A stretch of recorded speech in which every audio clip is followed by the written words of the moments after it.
This was a night that my son and I will never forget. I'm going to tell you about the night that we were in the scariest wreck I've ever been in. And you can believe me when I say that, because unfortunately this was not my first, nor was it my last wreck, but it was certainly the scariest. After we talk about what happened, I will tell you why it was so scary and the repercussions that it had in my life. My son and I were in my Yukon, and we were driving home from the Parks Mall. We were traveling in Arlington, and we were coming down Matlock. There was this small black car driving erratically and crazy. He was speeding up, he was slowing down, he was cutting people off. He even scared an old man in a red pickup truck. We all backed off and we let the man go on about his business. As we got onto the freeway, he then darted back onto the freeway with us. We again backed up and we let him have his room. He put his blinker on like he was going to exit, so I was in the far left-hand lane and proceeded to go. The next thing I know was I heard noises like I'd never heard before. Horns honking, tires screeching, and I looked to my right. As I look over, I see this little black car careening straight for us. I yell at my son to hold on, he's gonna hit us. And sure enough, he slammed into the front of our car. It sent us careening to the left, and we were headed straight for the concrete barrier. I knew that wasn't a good idea at the speed that we were going.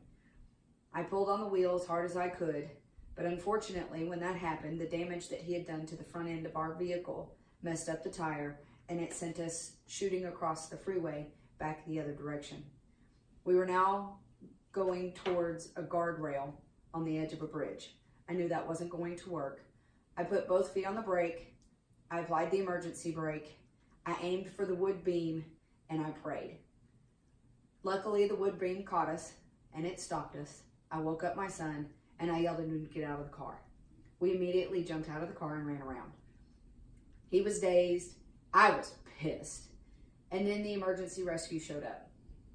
The older gentleman in the red car that had seen everything go down had called 911 and let them know what happened. They rushed us to the emergency room. Now, the wreck itself was scary, but being in the hospital was even scarier. I had already had one brain surgery, and I wasn't looking forward to having a second one. Unfortunately, after all the tests were ran and all the results came back, that's exactly what happened. I was going to have another brain surgery because the shunt that was in my head had been broken from the impact of the wreck.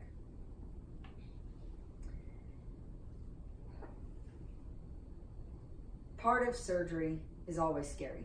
There's anesthesia, there's the what ifs, there's the questions. For me, that part didn't bother me so much. I had a great neurologist and neurosurgeon that I trusted. The part that worried me most was my family and how long it was going to take me to get back to me afterwards. I'd already been through this once, and it took a while to figure out the balance and to get things right and to get all the doctor's appointments taken care of and to handle business. And I knew that we were fixing to have to go down that road again. Luckily, my family stood up, my family came together, and my family was able to support me and do what needed to be done to handle this situation.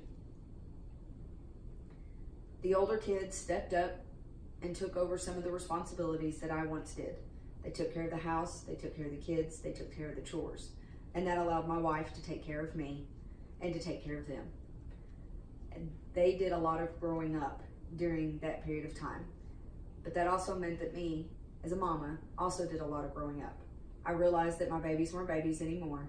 I realized that they could stand up and handle themselves, that they could stand on their own 2 feet, and that they could manage the things that needed to be managed.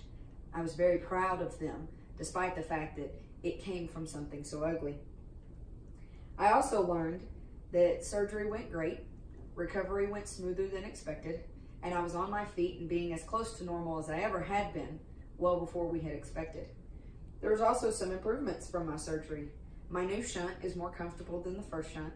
I don't have near the headaches that I had with the first go-round, and I'm not magnetic anymore, so I can go through the metal detectors and I don't have to worry about setting anything off or messing anything up.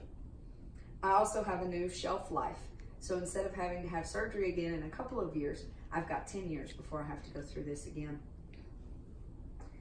So as you can see, I did have the scariest wreck of my life, but it wasn't just the wreck that was the problem. It wasn't the wreck that scared me. It was the aftermath that scared me. We discussed what happened and why it was so scary for me and Jace, but also for our family. But we also talked about how it doesn't have to be negative and it doesn't have to have a scary ending. My family rallied around, they came together, and they handled the darn thing.